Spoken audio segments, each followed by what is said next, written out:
دوستوں نماز پڑھنے کا طریقہ پوری ڈیٹیل کے ساتھ پوری تفصیل کے ساتھ میں آج آپ کو انشاءاللہ بتاؤں گا. آپ کو پوری ویڈیو دیکھنی ہوگی. دیکھیے سب سے پہلے ہم کیا کریں گے, زبان سے نیت کرنے کی ضرورت نہیں ہے, بلکہ دل میں آپ کی نیت ہونی چاہیے کہ میں فلاں نماز پڑھ رہا ہوں, اتنا کافی. تکبیر کہنی ہے دونوں ہاتھ کانوں تک اٹھا کر. یہ جو انگوٹھے ہیں نا, یہ انگوٹھے کانوں کی لو کے مقابل ہو جائے. ان کو چھونا ٹچ کرنا ضروری نہیں ہے, بلکہ یہ کانوں کی لو کی سیدھ میں ہو جائے, بس اتنا کافی ہے. ٹھیک ہے, اور انگلیوں کو بالکل سخت نہیں کرنا, ٹیڑھا نہیں کرنا, بلکہ ان کو ان کے حال پہ چھوڑ دینا ہے. ان کو تھوڑا سا نرم رکھنا ہے آپ کو. اب ہم کیا کریں گے, اللہ اکبر. تکبیر کہہ کر ہم ناف کے نیچے دونوں ہاتھوں کو اس طرح باندھ لیں گے کہ ہمارا بایاں ہاتھ نیچے ہو اور دایاں ہاتھ اس کے اوپر ہو, اور یہ جو انگوٹھا سیدھے ہاتھ کا انگوٹھا اور کنگ کی انگلی, اس کو ہم اس کے گٹے کو, بائیں ہاتھ کے گٹے کو اس طریقے سے پکڑ لیں گے, اور یہ جو انگلی ہے 3 انگلی یہ اوپر رکھ لیں گے, اور ناف کے نیچے ہم دونوں ہاتھوں کو باندھ لیں گے. اور یہاں پر ہمیں سیدھے کھڑے ہونا ہے, ہماری نظر سجدہ کرنے کی جگہ پر ہونی چاہیے. اب ہم یہاں پر سب سے پہلے ثنا پڑھیں گے, سبحانک اللہم و بحمدک و تبارک اسمک و تعالی جدک و لا الہ غیرک. اس کے بعد پھر اعوذ باللہ پڑھیں گے, بسم اللہ پڑھیں گے, پھر سورہ فاتحہ پڑھیں گے, اس کے بعد پھر بسم اللہ پڑھیں گے, پھر کوئی سی سورت پڑھیں گے, اس کے بعد پھر ہم رکوع کریں گے. اللہ اکبر. ہمیں رکوع اس طریقے سے کرنا ہے کہ یہ ہمارے دونوں ہاتھ دونوں پنجوں سے ہمیں گھٹنوں کو پکڑ لینا ہے. اس طریقے سے ہم گھٹنوں کو پکڑ لیں گے, اور یہ ہماری سرین یعنی یہ کولہے اور ہماری کمر اور گردن بالکل ایک سیدھ میں ہونی چاہیے.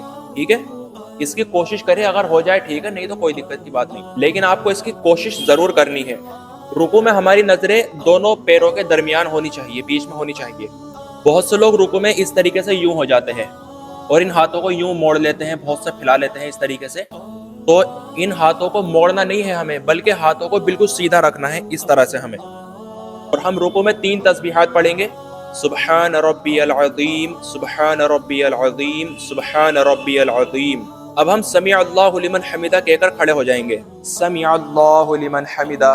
اگر آپ امام صاحب کے پیچھے نماز پڑھ رہے ہیں تو آپ کو صرف ربنا لک الحمد کہنا ہے.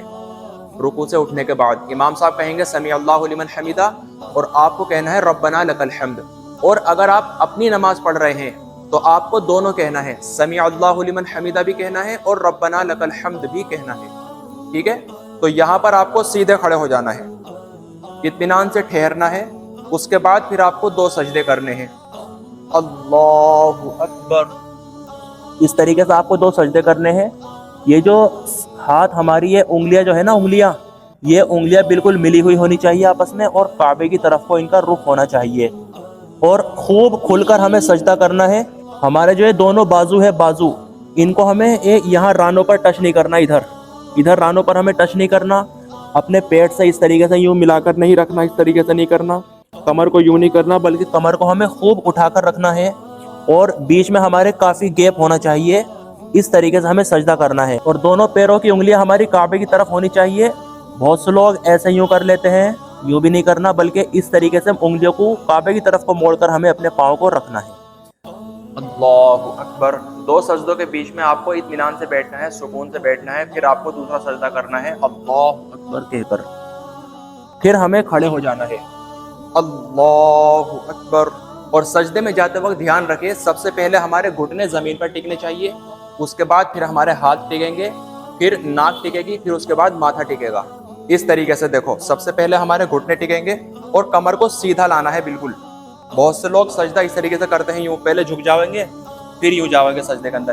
سب سے پہلے ہمیں اپنی کمر کو سیدھا لے کر جانا ہے سجدے میں.